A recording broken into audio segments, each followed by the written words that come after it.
The production of this program is made possible thanks to the support of the following and viewers like you. If you were born in 1924, the odds of living to 100 or more were astronomical, 1 in 50 million. Today, the story is different. According to Pew Research, the number of people 100 years of age or older is projected to more than quadruple between now and 2054. Centenarians currently make up about 0.03% of the U.S. population, but that number is expected to reach as high as 0.1% by mid-century. Your odds of living a healthy life into and beyond the century mark increase if you live a balanced and healthy life. If is, of course, the intangible to living that long. There are so many ways in which each of us can shorten our lifespan, says Dr. Gifford Jones, the author of 90 Plus and How I Got There. Gifford Jones turned 100 2 years ago, 2 busy years ago. Last year, he wrote another book, Healthy Retirement Residence Living, and he launched a new product. It's called Giff's own CardioVibe, which is a natural supplement that adheres to the research of Linus Pauling regarding the cardiovascular benefits of high-dose vitamin C. I invited Dr. Gifford Jones, the Healthy Retirement Residence Living author, to join me for a conversation that matters about pushing the boundaries of age and soaring into your 100th year and beyond. Dr. Gifford Jones, welcome. Happy to be here. Very, very, very happy. I'm happy to be anywhere, but particularly on your show. Well, do you wake up in the morning these days going, oh, thank goodness I'm waking up? Or do you still take it as a matter of course I'm going to wake up in the morning? Well, I'm realistic, and I know one of these I may not waken up in the morning, but I tend to be optimistic. I will. Well, how could you not be optimistic if you say, yeah, I think I'm going to write another book? What prompted you to write this book, Healthy Retirement Residence Living? Well, being in a retirement residence, of course, and a lot of old people here.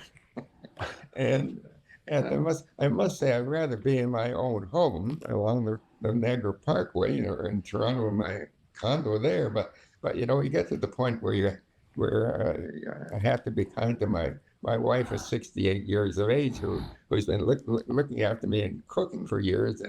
And there is a nice thing about being in their retirement residence where you're looked after. But I really don't get involved in many of the things in the retirement residence because I still have my column to write once a week, along with my daughter Diana. So it keeps me busy, and life is good. But the thing that you really see here is not only old people, but you see people who are sick and living a poor lifestyle. They all gain weight. I was 125 pounds in high school. I'm now still 125 pounds. And that, I think, is one of the reasons why I've gotten to 100. And I also have a drink every day, alcoholic drink, 1 ounce. I don't go to 2 ounces or 3 ounces. I'm quite critical on that. And I think alcohol.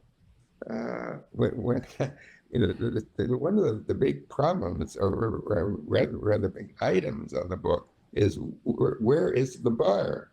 And every time I was researching these places, they were surprised. Why are you asking where is the bar? I said, well, you got to have a bar, and I prefer an English bar, or a cozy English bar, where people can come not just to have an alcoholic drink, have a Pepsi if they want, but it's the 4 walls in these places get very, very severe, and the fact that you can get out of them is a godsend.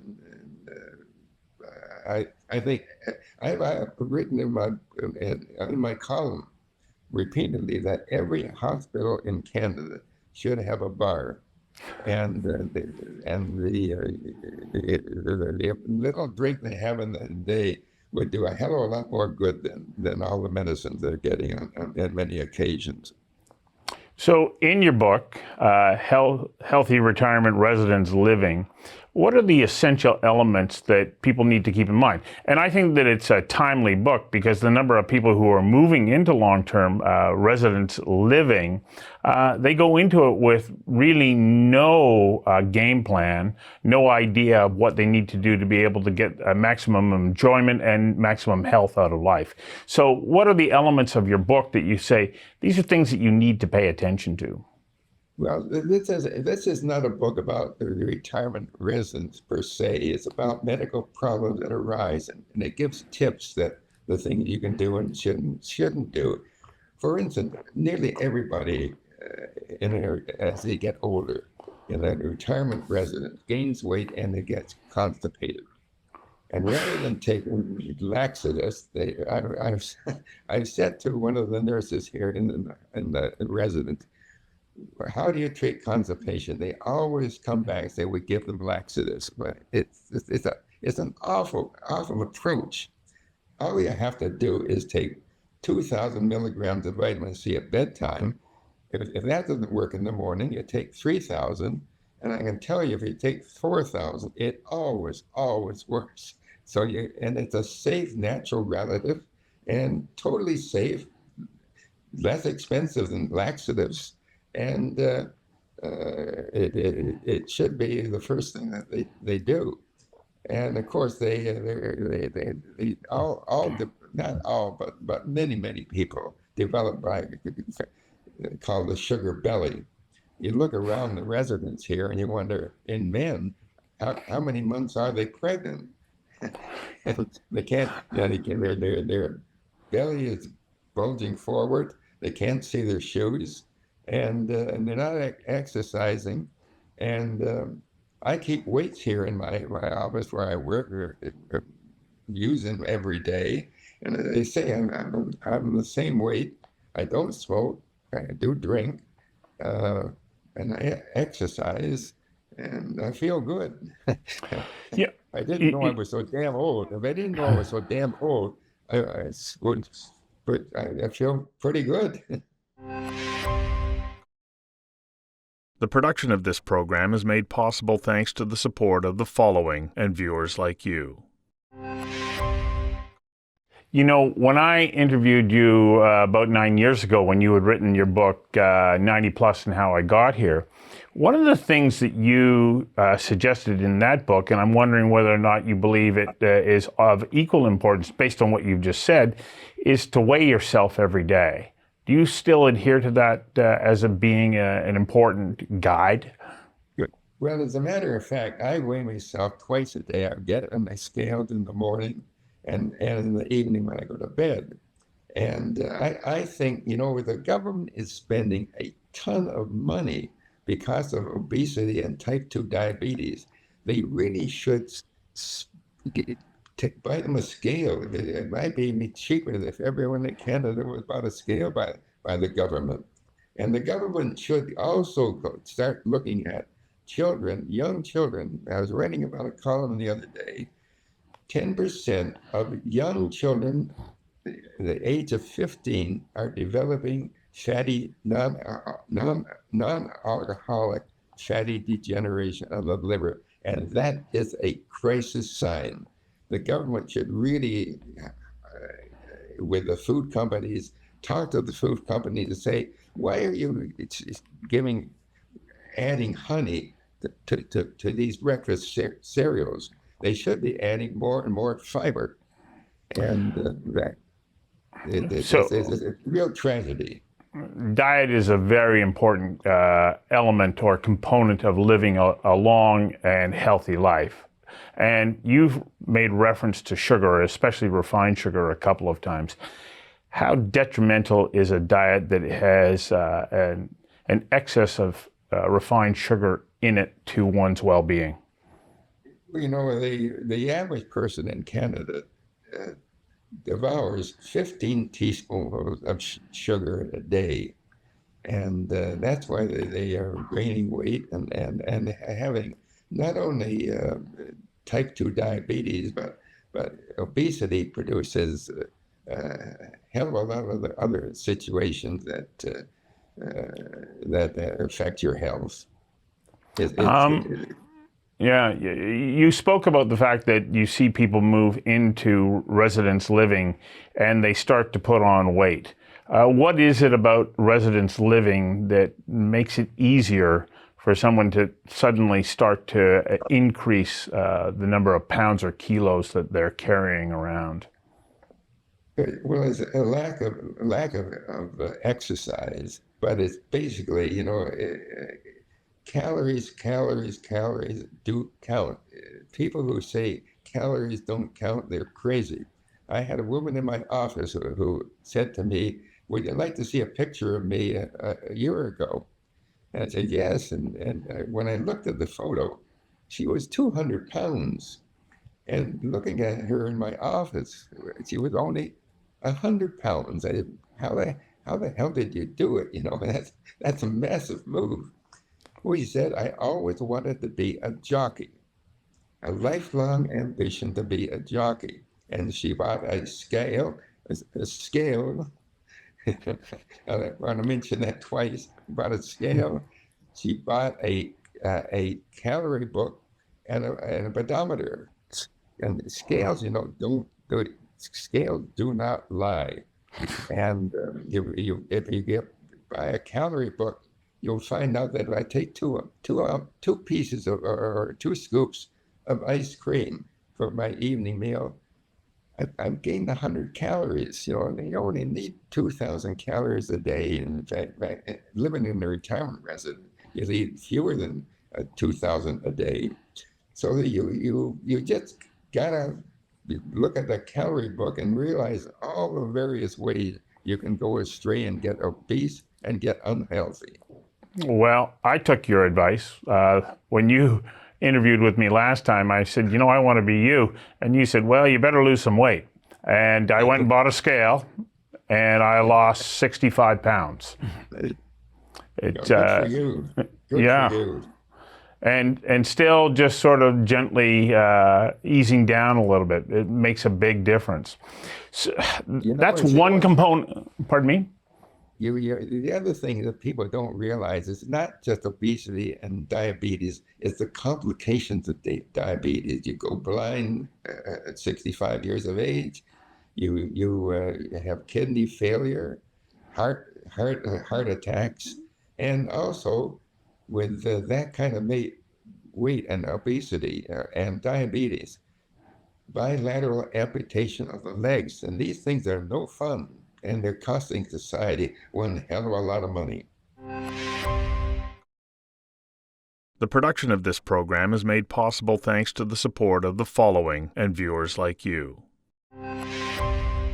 So there is the physical side of living long and being able to enjoy life, but there's the cognitive side as well. I'm sure that people will look at you right now and go, how come you have such clarity of thought? How come you can speak with such authority, not losing your words? Even your ability to articulate is extraordinary and enunciate. What are the essential elements to having a healthy cognitive lifespan? Well, I think I don't think I would be alive talking with you today. It wasn't for the fact that I had a heart attack at 74. I had interviewed Linus Pauling, and he was, big authority on vitamin C. And all my doctors said I would be dead in 2 to 3 years if I didn't take cholesterol-lowering drugs. But I decided to take Pauling's advice.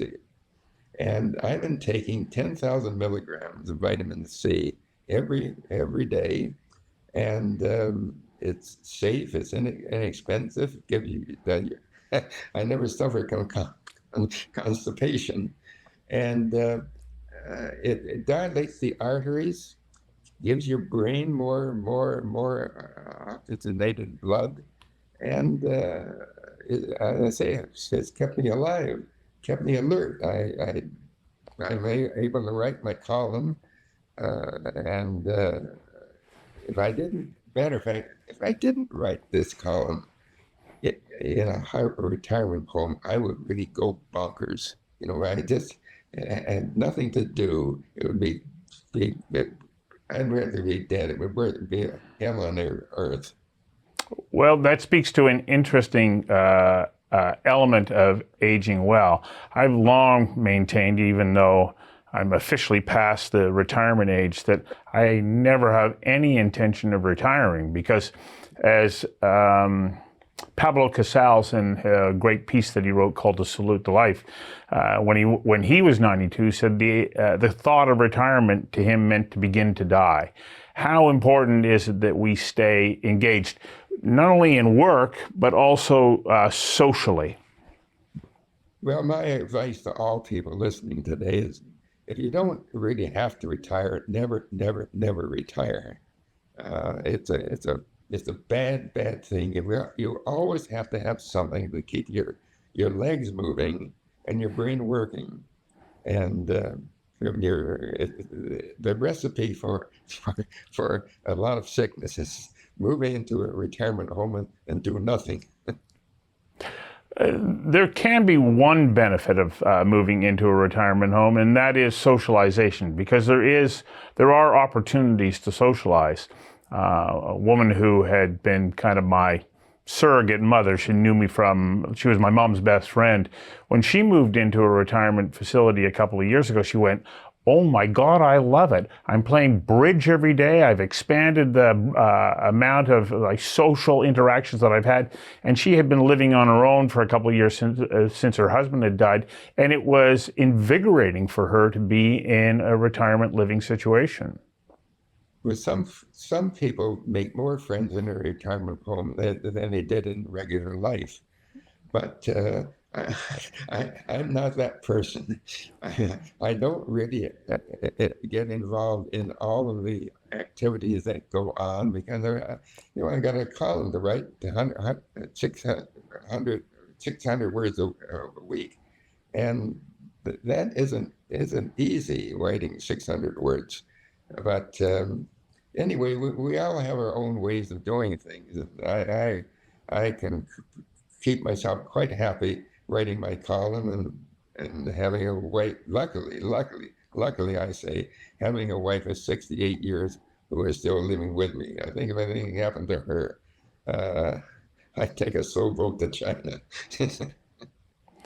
Well, how important are relationships? Very important. Very, very important, aren't they? Yeah, really, the most important thing I think, in anyone's life is your family. I've got 4 great children, 12 grandchildren. They're all good. They're all productive. They're all working. They're not sitting around doing nothing. And family is a major item in anyone's life. The production of this program is made possible thanks to the support of the following and viewers like you.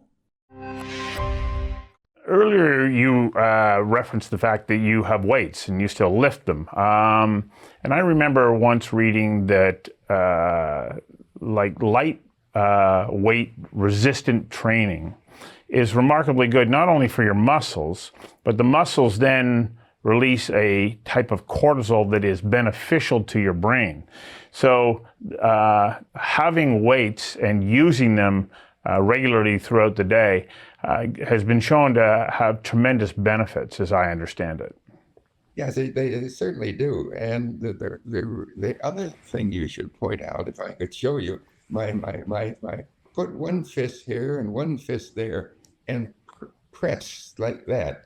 Press for 10 seconds. Not enough when you start to injure your arms or your muscles, but just gradually work it up. And you can put your biceps quite large after doing that for several months. And it's cheap, nothing, you don't have to go to a gym. And it keeps you from running into a very serious problem sometimes if you don't have good muscles, you can't get yourself off the toilet. And that is a very, very embarrassing situation. And there are other factors that go along with that. But keeping your muscles tight does help your brain, and it helps you from that embarrassing situation. Well, how important is it to use your legs also to walk? Yes. We have really gotten into sedentary living, especially in North America these days. How often do you walk, and what are the benefits? Well, the benefits of walking are great. One of my cardiologists at the Harvard Medical School gave us some. I was at his class listening to him one morning, and he was saying, if you want to find out how healthy your brain is, just reach down and feel your leg muscles. Just feel your leg muscles. He used a bicycle to get to Massachusetts General Hospital every day. And he was in his 80 years when he was talking to our class. So he certainly he practiced what he preached. We also live in a culture. I'm sort of revisiting some of the themes from our last conversation where you talked about how important it is to not smoke. Yes, I must admit, when I was in high school, I smoked a bit, but I haven't spoken for since that time. I think anyone who smokes, it's a terrible, terrible health hazard. Not only in your lungs, but in your general lifestyle. You know, why would anyone want to blow smoke into your lungs day after day after day? It just I tell patients who are still smoking, they don't need me. They need a psychiatrist. And go and see that psychiatrist and see if you can get off the habit. Yeah, it is a very unfortunate habit, one that once it gets hold of you is difficult to shake. You know, a couple of years ago, I did an interesting interview with Dr. Ken Rockwood from Dalhousie University, and he went and developed the frailty scale. And he also points out that, you know, you stay off the frailty scale by having lived an active and healthy life. But once you're on that frailty scale, it can be, well, it becomes a death sentence. Right. I think that your book and the advice that you have given to people over the years helps to continue to encourage people to live those healthy lifestyles, and you serve as a remarkable role model. Thank you for all you do, for the products that you've created, the columns that you continue to put out, and the books that you're writing. Thank you very much, and thanks for your time today. It's been a great pleasure being back on your show. Thank you very much. Dr. Gifford Jones, thank you very much.